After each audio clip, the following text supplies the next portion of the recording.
ఓం శ్రీ మాత్రే నమః. అందరికీ నమస్తే అండి. Welcome back to Lakshmi home maker 99 ఛానల్కి స్వాగతం అండి. అయితే 2025లో అదృష్టం కలిసి రావాలంటే ఇలా చేయండి. ధనప్రాప్తి అదృష్టం 100% వస్తుందండి. అయితే ఏదైనా నమ్మకంతో చేయాలి. ఎప్పుడు కూడా ఇన్స్టెంట్ రిజల్ట్ కోసం మీరు చూడొద్దు.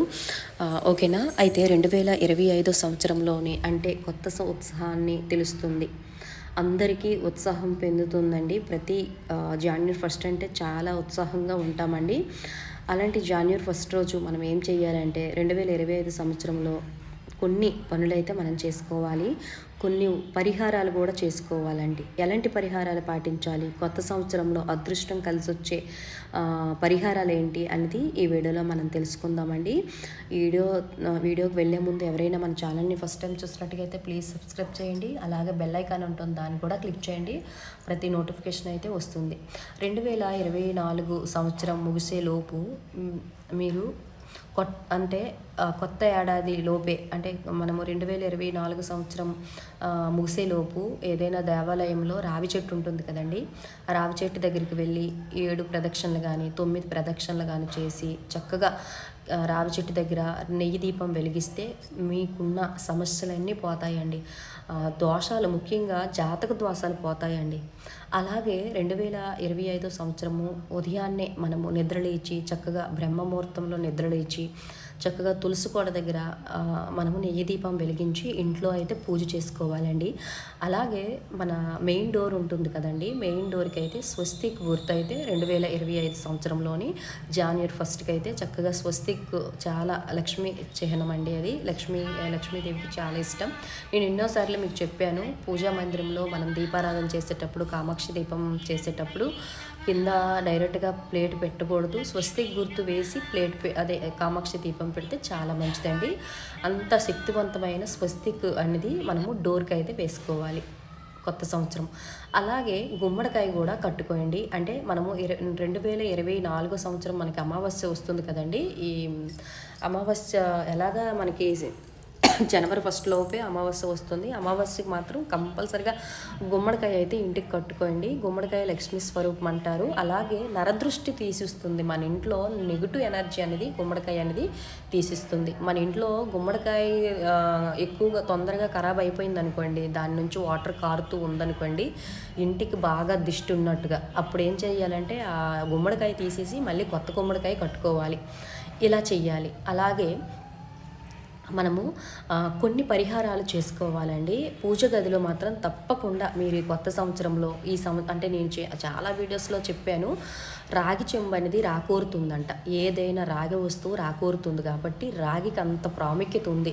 రాగి చెంబు తీసుకొని చక్కగా అమ్మవారి దగ్గర కలసం ఏర్పాటు చేసుకోండి. ఆ కలసం అంటే అమ్మవారికి చాలా ఇష్టము. అలాగే ఆ కలసంలో త్రిమూర్తులు కొలువై ఉంటారంట. ఆ ప్రతి నిత్యం మనము ఆ కలసంలో ఉండే వాటర్ అనేది మారుస్తూ ఉండాలి. అందులో కొంచెం పసుపు, కుంకుమ, అక్షతలు వేసి కొంచెం పచ్చకర్పూరం వేసుకుంటే అప్పుడప్పుడు శుక్రవారాలు ఇలాంటప్పుడు మనం యాలకులు వేసుకొని చక్కగా దానిలో తులసి దళాలు కానీ లేదంటే వేపకొమ్మ కానీ పెట్టుకుంటే చాలా చాలా మంచిది, పాజిటివ్గా ఉంటుందన్నమాట. మీ ఇంట్లో శ్రీచక్రాలు ఉన్నా సరే చక్కగా శ్రీచక్రాలకి మనము తులసి దళమైనా పెట్టుకోవచ్చు, లేదంటే వేపకొమ్మైనా పెట్టుకోవచ్చు. చాలా మంచిదండి. అలాగే మనము కొత్త సంవత్సరము మనము కొత్త అమావాస్య ఎలా మనము ఈ హిందువులు మనందరము భావిస్తామో, మనది ఇది ఇంగ్లీష్ పండుగ, ఇది జాన్యువరి 1 ఇంగ్లీష్ పండుగ, కొత్త సంవత్సరం కాదు అని అనుకుంటాం. కానీ ఇది మనకి కొత్త సంవత్సరాన్ని అంటే ఈ సంవత్సరం నుండి మనకి కొత్త సంవత్సరం స్టార్ట్ అవుతుంది కాబట్టి జనవరి 1 నుంచి మనం కొన్ని నియమాలు పాటిస్తే చాలా మంచిది. కొత్త సంవత్సరం మాత్రం ఖచ్చితంగా మన ఇంటికి అంటే ఉప్పు మాత్రం కొనుక్కోండి. ఉప్పు కొనుక్కొని చక్కగా ఇంటికి తెచ్చుకోండి. ఆ రోజు మనము 1వ తారీఖు ముందే ఇళ్ళన్నీ బూజు దులుపుకోవాలని, ఇల్లంతా శుభ్రం చేసుకోవాలి, బూజు దులుపుకోవాలి. కొత్త సంవత్సరం మాత్రం ఉప్పు తెచ్చుకోండి, చక్కగా తెచ్చుకొని పెట్టుకోండి. అలాగే ఉప్పుతో పాటు గవ్వలండి, లక్ష్మీ గవ్వలు తెచ్చుకొని పూజా మందిరంలో పెట్టుకోండి. అలాగే నెమల ఏకలు ఉంటాయి కదండి, ఆ ఏకలు అయితే పూజా మందిరంలో తప్పనిసరిగా ఉంచుకోండి. అదైనా సరే ఉత్తరం దిక్కును పెట్టుకోండి. అవి ఆ నెమలి ఏకలు అనమాట. అలా పెట్టుకుంటే మనకి అదృష్టం కలిసి వస్తుందండి బాగా.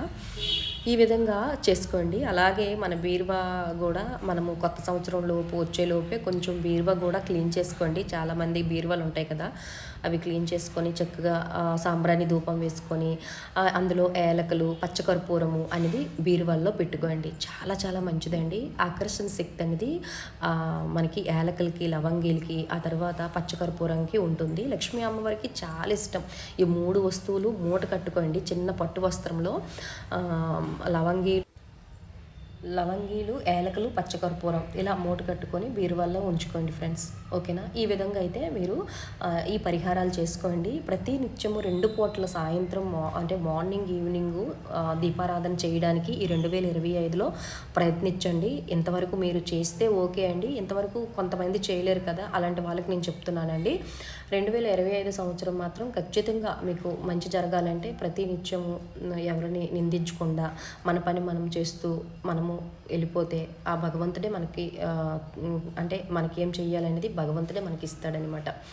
ఓకేనా? అయితే ప్రతి నిత్యం దీపారాధన అయితే చెయ్యండి. మీకు వీలుంటే మీకు ఆర్థికంగా ఏవైనా డబ్బు మూలంగా మాకు పర్వాలేదంటే అప్పుడప్పుడు దానాలు చేస్తూ ఉండండి. అంటే అతిగా కాదు, మీకు ఎంత వరకు చేయాలనిపిస్తే అంతవరకు చెయ్యండి. పేద బ్రాహ్మడికి ఏకాదశి ద్వాదశి రోజు మాత్రం ఖచ్చితంగా ఏదో ఒక ద్వాదశిలు వస్తూ ఉంటాయి కదా నెలలో, ద్వాదశి రోజున స్వయం పాకం ఇవ్వండి.